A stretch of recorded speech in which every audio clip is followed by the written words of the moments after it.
أعوذ بالله من الشيطان الرجيم بسم الله الرحمن الرحيم وعن أبي هريرة أن رسول الله صلى الله عليه وسلم قال رجل لا تصدقن بصدقة فخرج بصدقته فوضعها في يد سارق فأصبحوا يتحدثون تصدق الليل على سارق فقال اللهم لك الحمد على سارق لا تصدقن بصدقة۔ حضرت سیدنا ابو ہریرہ رضی اللہ تعالیٰ عنہ سے روایت ہے، وہ کہتے ہیں کہ میرے آقا نبی اکرم صلی اللہ علیہ وسلم نے ارشاد فرمایا، ایک آدمی کہنے لگا میں صدقہ کروں گا۔ ایک آدمی نے کہا میں صدقہ کروں گا۔ وہ اپنا صدقہ لے کے نکلا رات کو، اور اس نے جس شخص کو صدقہ دیا صبح پتہ چلا جی وہ شخص تو چور تھا، جس کو وہ صدقہ دے کے چلا گیا، وہ شخص تو چور تھا۔ لوگوں نے چرچا کیا، آج چور کو خیرات دی گئی۔ بندہ کہنے لگا یا اللہ تیرا شکر ہے، چور نے صدقہ لیا، آج صدقہ لے کے چوری سے تو باز رہے گا۔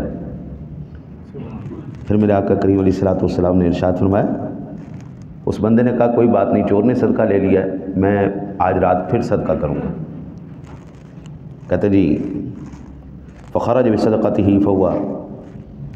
صنعها في يده زانية فأصبحوا يتحدثون تصدق الليلة على زانية فقال اللهم لك الحمد على زانية لا أتصدقن بصدقة۔ اگلی رات جب وہ صدقہ لے کے نکلا تو اس نے ایک زانیہ کے ہاتھ میں پیسے دے دیے۔ صبح چرچا ہو گیا، آج رات کسی نے صدقہ کیا جی، وہ آج رات زانیہ کو صدقہ دے گیا۔ جب جس نے صدقہ کیا تھا اس کو پتہ چلا، اس نے کہا الحمدللہ، اللہ کا شکر ہے، آج میری وجہ سے زانیہ زنا سے روک گئی۔ صدقہ دیا، زنا سے بچ گئی۔ کہنے لگا کوئی بات نہیں، چور کو صدقہ ہو گیا، زانیہ کو ہو گیا، آج پھر میں رات کروں گا، آج پھر صدقہ کروں گا۔ حضور نبی اکرم صلی اللہ علیہ وسلم فرماتے ہیں کہ فخرج بصدقته فوضعها في بد غنی فاصبحوا يتحدثون تصدق في يد غني فاصبحوا يتحدثون تصدق الليلة على غني فقال اللهم لك الحمد على سارق وزانية وغني فأوتي فقيل له اما صدقتك على سارق فلعله ان يستعف عن سرقته واما الزانية فلعلها تستعف عن زناها واما الغني فلعله يعتبر فينفق مما اعطاه الله متفق عليه ولفظه للبخاری۔ وہ بندہ اگلی رات پھر صدقہ لے کے نکلا، اور ایک بندے کو اس نے صدقہ دیا۔ صبح چرچا ہو گیا کہ جناب آج رات تو وہ غنی کو صدقہ دے گیا، یعنی ایسے بندے کو دے گیا جس پر صدقہ لگتا ہی نہیں تھا، غنی کو صدقہ دے گیا۔ اس بندے کو پتہ چلا تو بولا اللہ کا شکر ہے، چور پر، زانیہ پر اور غنی پر جس مالک نے ان کو صدقہ کروایا مجھ سے، میں نے ان کو دیا، یا اللہ میرے صدقے کی وجہ سے شاید چور چوری چھوڑ دے، زانیہ زنا چھوڑ دے، اور غنی عبرت حاصل کرے کہ شاید وہ اللہ کی راہ میں صدقہ کرنا شروع کر دے۔ وہ کہتے ہیں کہ اللہ کے دیے میں کچھ خیرات کرے۔ بخاری مسلم کے اندر یہ حدیث پاک موجود ہے، اور یہ لفظ میں نے پڑھے ہیں، امام بخاری کے الفاظ ہیں۔ ایک بندہ تھا سادہ لفظوں میں جس نے نظر مانی، یا اللہ اگر میری یہ نظر پوری ہو جائے، یہ میری منت پوری ہو جائے تو میں تیری راہ میں صدقہ کروں گا۔ اس بندے نے منت پوری ہو گئی اس کی، اب پہلی رات صدقہ کیا، چور کو دے آیا، دوسری رات صدقہ کیا، زانیہ کو دے آیا، تیسری رات صدقہ کیا تو ایسے بخیل آدمی کو دے آیا جو پیسے والا تھا، مالدار تھا، غنی آدمی تھا، لیکن کسی کے اوپر خرچ نہیں کرتا تھا۔ اللہ تعالیٰ نے اس بندے کے دل کے اندر یہ ایسی بات ڈالی کہ صدقہ دینا ہے، لیکن اس کے صدقے کی وجہ سے چور چوری سے بچ گیا، زانیہ زنا سے بچ گئی، اور بخیل آدمی کو عبرت حاصل ہو گئی۔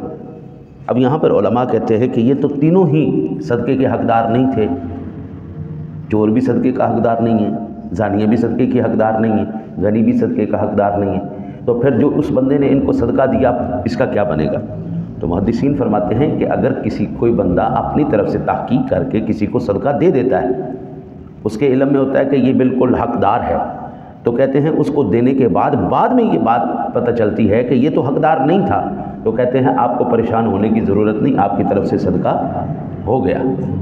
کیونکہ آپ نے تو تحقیق کی نا جی، ہاں جی۔ تو محدثین کہتے ہیں اس میں کوئی ایسی بات نہیں ہے، وہ جس بندے تک پہنچانا مین مقصد تھا اللہ تعالیٰ کی رضا۔ اللہ جانتا ہے میں نے اپنے اس بندے کو اس راستے پہ خرچ کروانا ہے، اللہ نے اس راستے میں اس کے خرچ کروا دی۔ اگر کوئی بندہ ایسا دے بیٹھتا ہے تو ایک تو بات یہ پتہ چلی کہ پہلے تحقیق کرے پھر صدقہ دے۔ جب صدقہ دے دیا اب اس بندے کو پریشان ہونے کی ضرورت نہیں، کیونکہ اس نے تحقیق کر لی۔ بعد میں اگر اس کے کوئی برعکس بھی مسئلہ نکل آتا ہے، غنی نکل آتا ہے، جیسے یہ حدیث پاک کے اندر مثالیں بیان کی گئی ہیں، تو ان لوگوں کا صدقہ ہو جائے گا۔ کوئی بندہ اسی طرح زکوٰۃ بھی دے دیتا ہے، پہلے وہ تحقیق کرتا ہے کہ میں زکوٰۃ دیتا ہوں اس بندے کو، اس نے تحقیق کی یہ حقدار ہے، اس نے اس کو زکوٰۃ دے دی، بعد میں پتہ چلا جی وہ تو حقدار نہیں تھا، اس نے تو دھوکہ دیا، اس نے تو دھوکہ دے کے آج کل آپ دیکھ لیں نا جی، اچھے بھلے لوگ پیسے مانگتے پھر رہے ہوتے ہیں، اچھے بھلے لوگ بھکاری بنے ہوئے۔ مجھے افسوس اس بات کا ہوتا ہے اس ملک کے اندر اگر کوئی غریب آدمی 1 لاکھ روپیہ 2 لاکھ روپیہ قرضہ لے لے تو وہ ساری زندگی بیچارہ اپنا سب کچھ بیچنے کے بعد بھی قرضہ ادا نہیں کر سکتا، وہ خودکشیوں پہ لوگ جناب مجبور ہو جاتے ہیں، خودکشیاں کر لیتے ہیں، لیکن اسی ملک کے اندر ہزاروں کروڑوں کا قرضہ لے کے وہ ایسے معاف کروا لیتے، حکومت سے معاف کروا لیتے، ہزاروں کروڑوں روپے لے کے، اربوں روپے لے کے وہ معاف کروا لیتے جی۔ غریب کا 1 لاکھ روپے معاف نہیں ہوگا، لیکن امیر کے اربوں روپے معاف ہو جائیں گے۔ تو میں یہ کہتا ہوں، یہ لوگ ان کو امیر کہتے ہیں، میں کہ نہیں، یہ بیچارے فقیر ہیں، اصل فقیر تو یہ لوگ ہیں، غنی تو ہم لوگ ہیں کہ اپنے 1 روپے کو دینے کے لیے اپنی آخری سانس تک ہم محنت کر کے اپنا سر پر چڑھا ہوا قرض اتارتے ہیں۔ یہ غنی لوگ اصل میں غنی نہیں ہیں، فقیر یہ لوگ ہیں، انہوں نے ملک کو بھی فقیر بنا دیا ہے، خود بھی بیچارے بھکاری ہیں، انہوں نے ملک کو بھی بھکاری بنا دیا۔ ہم لوگ ہیں محنت کرنے والے، صبح اٹھ کے شام تک محنت کرنے والے، دیہڑیاں کرنے والے، ہم وہ لوگ ہیں جو 1 روپیہ قرضہ لیتے ہیں تو مرتے دم تک اپنی نسل کو بھی ہم وصیت کر کے دے جاتے ہیں، بیٹا ہم نہیں دے سکے،